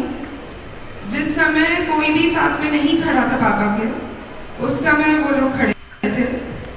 और दादा का और शुद्धात्म अंकल का, आपके टीम मैनेजमेंट अगर नहीं रहता तो आज ये पंच कल्याणक पूरा नहीं हो पाता। विपिन अंकल का, जिनकी गंभीरता की वजह से सारे जो भी चैलेंजेस आए हैं वो हम पूरी तरीके से सक्सेसफुली कर पाए हैं। और हमारे अध्यक्ष अजित प्रसाद जी दिल्ली से,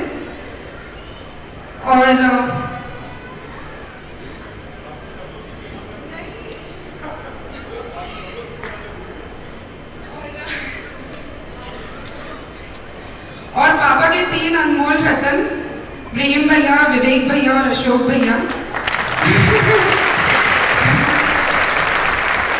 जिनके बिना जो दिन रात, मतलब आपको पता भी नहीं है, 24 घंटे भी उनके लिए कम थे।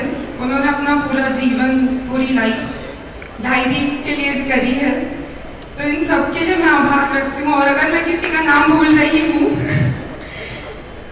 तो मैं माफी चाहती हूँ। धन्यवाद। Thank you. बहुत बहुत बहुत धन्यवाद। एक मिनट लेके दादा सामने बैठेंगे। मुझे दे दो। हाँ जी, 1 मिनट में हमारा जो कल का 1 मिनट का टीजर आपको यहाँ दिखाएंगे। एक और मैं सूचना देना चाहता हूँ, 1 मिनट की सूचना है, आप बिल्कुल चिंता ना करें।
पंच कल्याणक में नेमिनाथ भगवान कैसे आ सकते हैं?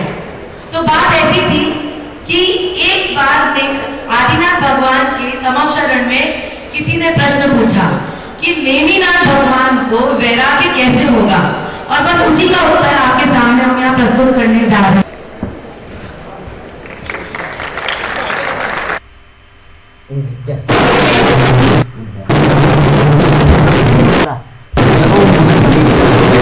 चल गो माँ क्या